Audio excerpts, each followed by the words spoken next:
When you know exactly what you want, make as lifelike a representation as possible of what you would see and what you would touch and what you would do, and physically moving in such a state. For example, suppose I wanted a home, but I had no money, but I still know what I want. Without taking anything into consideration, I would make as lifelike a representation of the home that I would like, with all the things in it that I would want. And then, this night, as I would go to bed, I would, in a drowsy, sleepy state, the state that borders upon sleep, I would imagine that I am actually in such a house, that were I to step off the bed, I would step upon the floor of that house. Were I to leave this room, I would enter the room that is adjacent to my imagined room in that house. And while I am touching the furniture and feeling it to be solidly real, and while I am moving from one room to the other in my imaginary house, I would go sound asleep in that state. And I know that in a way I could not consciously devise, I would realize my house. I have seen it work time and time again. If I wanted promotion in my business, I would ask myself what additional responsibilities would be mine were I to be given this great promotion. What would I do? What would I say? What would I see? How would I act? And then in my imagination, I would begin to see and touch and do and act as I would outwardly see and touch and act were I in that position.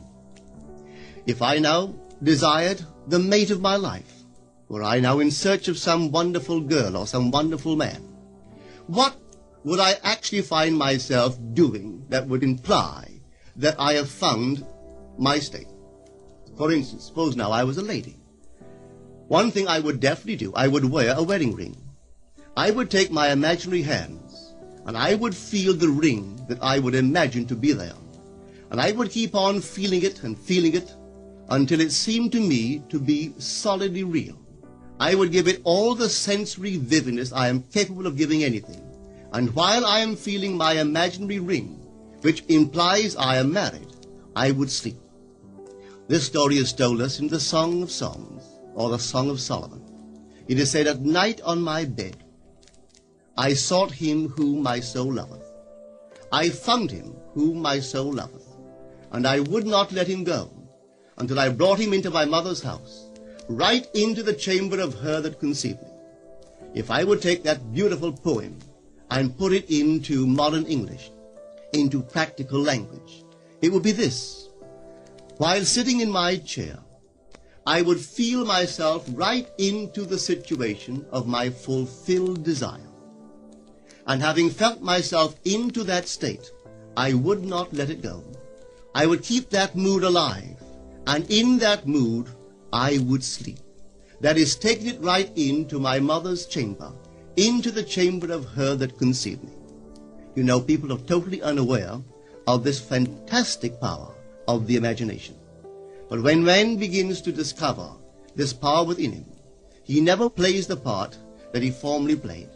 He doesn't turn back and become just the reflective life. From here on in, he is the affecter of life.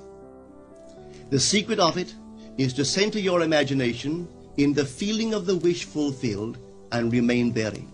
For in our capacity to live in the feeling of the wish fulfilled lies our capacity to live the more abundant life.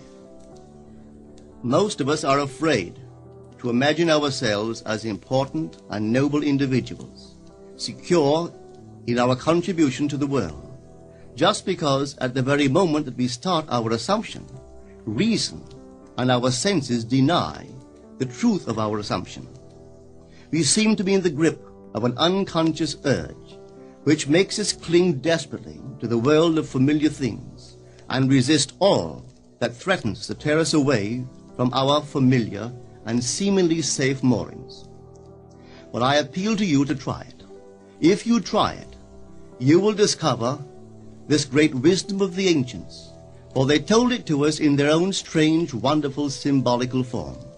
But unfortunately, you and I misinterpreted their stories and took it for history when they intended it as instruction to simply achieve our every objective. You see, imagination puts us inwardly in touch with a world of states. These states are existent, they are present now, but they are mere possibilities while we think of them. But they become overpoweringly real when we think from them and dwell in them. You know, there's a wide difference between thinking of what you want in this world and thinking from what you want. Let me tell you, when I first heard of this strange and wonderful power of the imagination, it was in 1933 in New York City. An old friend of mine taught it to me. He turned to the 14th of John, and this is what he read. In my Father's house are many mansions. If it were not so, I would have told you. I go to prepare a place for you. And if I go and prepare a place for you, I will come again and receive you unto myself, that where I am, there ye may be also. He explained to me that this central character of the Gospels was human imagination. That mansion was not a place in some heavenly house, but simply my desire. If I would make a living representation of the state desired, and then enter that state and abide in that state, I would realize it. At the time, I wanted to make a trip to the island of Barbados in the West Indies, but I had no money. He explained to me that if I would that night, as I slept in New York City, assume that I was sleeping in my earthly father's house in Barbados, and go sound asleep in that state, that I would realize my trip. Well, I took him at his word and tried it. For 1 month, night after night, as I fell asleep, I assumed I was sleeping in my father's home in Barbados. At the end of my month, an invitation from my family came, inviting me to spend the winter in Barbados. I sailed for Barbados the early part of December of that year. From then on, I knew I had found this Savior in myself. The old man told me that it would never fail. Even after it happened, I could hardly believe that it would not have happened anyway. That's how strange this whole thing is. On reflection, it happens so naturally. You begin to feel or to tell yourself, well, it would have happened anyway. And you quickly recover from this wonderful experience of yours. It never failed me if I would give the mood, the imagined mood, sensory vividness. I could tell you unnumbered case histories to show you how it works. But in essence, it's simple. You simply know what you want. When you know what you want, you're thinking of it. That is not enough. You must now begin to think from it. Well, how could I think from it? I am sitting here, and I desire to be elsewhere. How could I, while sitting here physically, put myself in imagination at a point in space removed from this room and make that real to me? Quite easily. My imagination puts me in touch inwardly with that state. I imagine that I am actually where I desire to be. Now, can I tell that I am there? There is only one way to prove that I am there. For what a man sees when he describes his world is as he describes it relative to himself. So what the world looks like depends entirely upon where I stand when I make my observation. So if, as I describe my world, it is related to that point in space I imagine that I am occupying, then I must be there. I am not there physically, no, but I am there in my imagination, and my imagination is my real self.